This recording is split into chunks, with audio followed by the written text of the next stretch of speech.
about Revelations, you know what I'm saying? Revelations 12. You know what I mean?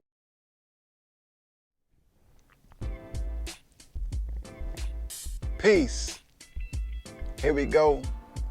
Another day from the deaths of Apacolips. Dogs to God's Entertainment. With a quick word of reflection and really a quick word of introduction.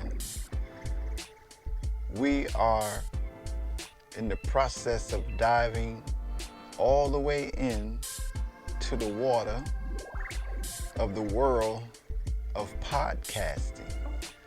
And what we want to do this morning is basically let you know that that's where we're headed. And initially, the way we're going to start is pretty much to introduce the host from the perspective of walking the road to recovery, 9 steps in motion, which is our journey through drug abuse. This podcast, that's pretty much the energy behind it. The whole idea is to be the go-to place to help those to speak into the hearts, minds, and souls of those who are struggling with drug addiction and who are ready to receive the kind of help that could feed the mind, because basically from our perspective and from our understanding, and let me say along those lines, that we're not lettered in any way along those lines. This is strictly the journey that we were blessed to take based on our own experience, based on the road that we were guided, to travel, and we were blessed to recall these steps to be able to put them in steps in this book, in this writing, so that we could be of service to the God of our understanding and to those who are ready to receive this kind of information. So our first 10 episodes are going to be just that. Each step and the last chapter, which basically says my walk with the Messiah with the mind to follow. So, and we're grateful to our big brother Hakeem, who blessed us with the voiceover of the book. And this is what we'll use to introduce the information in episodes one by one, so that we can kind of create the atmosphere, and so that we can begin to attract those to the conversation.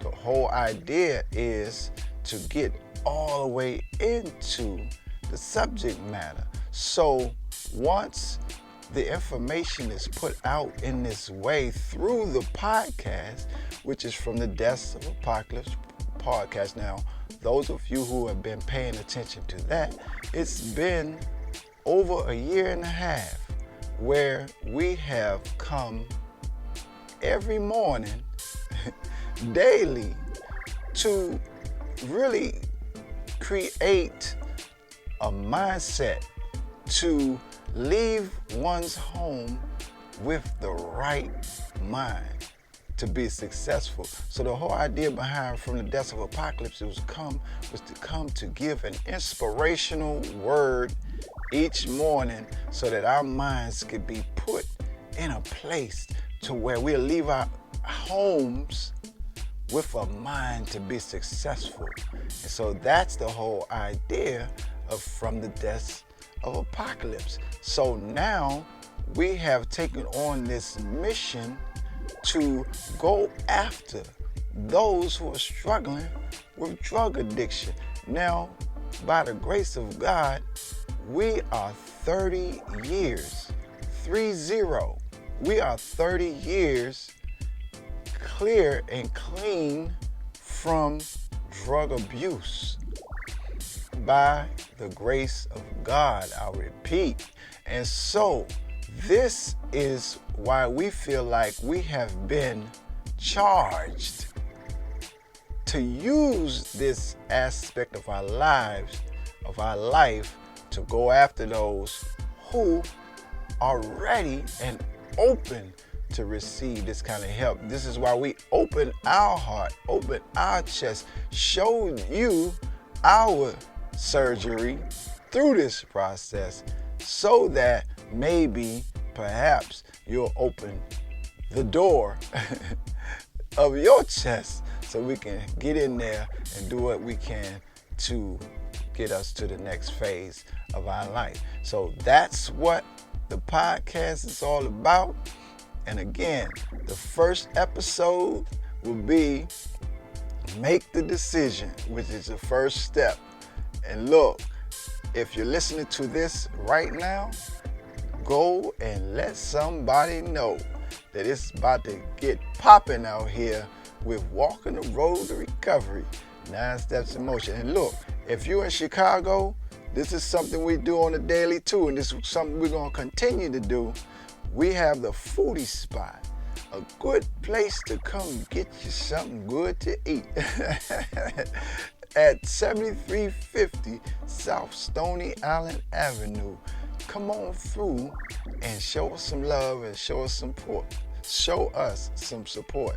That's our quick word today from the Deaths of Apacolips. Spread the word from the Deaths of Apacolips podcast.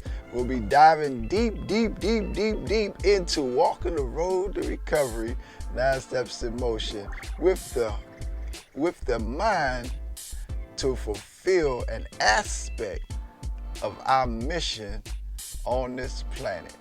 Enjoy your day. Peace. Chapter 1. Step 1. Make the decision. Program. I don't need no damn program. Hooked on drugs. I just been smoking crack for 6 years. That don't mean I'm addicted. I can stop using drugs whenever I please. Getting high make you deep. I like to have deep conversations, you know. Shit, killing me. Everybody gotta die some way. This is my last hit. This is the last time I'm getting high. The Honorable Elijah Muhammad said when people wrote him about their bad habits, "How can I stop?" He said, "Just stop." Why would he say something like that? Well, there's no big, long, drawn-out thing to break a habit. You have to develop the will to stop. And then stop. You can stop heroin. You can stop reefer. You can stop drugs. You can stop any bad habit once you make up your mind. Quoted from The Restrictive Laws Are Success by the Honorable Minister Louis Farrakhan. The mind has to be made up to make the decision. What decision? Do I love life? Do I want to live? If the answer to these questions are yes, then the decision has to be made to not continue to knowingly kill yourself with drugs, cigarettes, and alcohol. I mention these 3 vices for the purpose of this writing. However, there are many ways that we destroy ourselves through addiction. I'm just sharing my testimony as a reference point from which principles can be drawn and applied to any situation involving addictive, self-destructive behavior. Decision is a conclusion or resolution reached after consideration. In boxing, a decision is the awarding of a fight in the absence of a knockout or technical knockout to the boxer with the most rounds won or with the most points. Now, before you knock yourself out of life, make a decision. Here's a quick story. When I was 19 years old, my niece, Angel, was 3 years old. I had just come into a certain knowledge of the black man's contribution to civilization. I read the autobiography of Malcolm X. I just started going back to church. Not just any church. but the great Union Temple Baptist Church under the leadership of Reverend Willie F. Wilson, who has an Afrocentric theology. So I'm receiving all of this uplifting information. As I'm learning, I'm teaching my niece. One day I was sitting on the couch smoking a cigarette. My niece hops up on the couch beside me and asks, "Uncle Mike, why do you smoke?" I promise you, I felt terrible. My thoughts were, what excuse am I going to give a 3-year-old? Then she said, "You know it's killing you, right?" Right then and there, I made a decision to never let her see me smoke again. I didn't stop smoking yet, but her words kept ringing in my ears every time I lit a cigarette. I spent a few years hiding from little Angel every time I wanted to take a smoke. After running myself through the fire of this self-imposed hell with lying and stealing and smoking up paycheck after paycheck, it was just a matter of time before I would completely self-destruct. Hanging out on the drug strips all through the night in the late 80s and early 90s during a time when the DMV, Washington, D.C. metropolitan area, had become the murder capital of the country. I saw so much destruction of human life. It was one day in early 1991 that I cashed my paycheck, and from that moment throughout the night, I began to smoke up my entire check. At the time, I had a good government job with FDIC, so I was beaming up all night. I ran out of cash, and there was my little cousin's purse sitting there welcoming my thievery. She was staying with us at the time. After emptying her purse, I was down to her bank card, and I promise you, if I could have figured out her PIN code, I would have wiped her out. I found one more $20 bill in my mother's coat pocket and took that out to a strip in Southeast D.C. called Valley Green. The dope man told me to come in the building. He gave me the crack rock. I gave him the money. I looked at it and knew that it was a dummy. It was fake, but I was surrounded by known killers, so I was blessed to get out of that building alive. This dummy move I made was necessary to produce the shift in my thinking that would lead to the decision that would ultimately save my life. Picture this dummy after blowing my whole check to get high, then emptying my baby cousin's purse, who I'm supposed to protect and be a role model for. And to top it off, stealing from the woman who struggled as a single parent to sacrifice everything for me. There was nothing in my life more low life and shameful as this feeling. This is what had become my rock bottom. Everyone's rock bottom is not the same. However, the rock bottom experience is usually what produces the mind to make a decision. A decision must be made. When you make your decision, it has to be for you.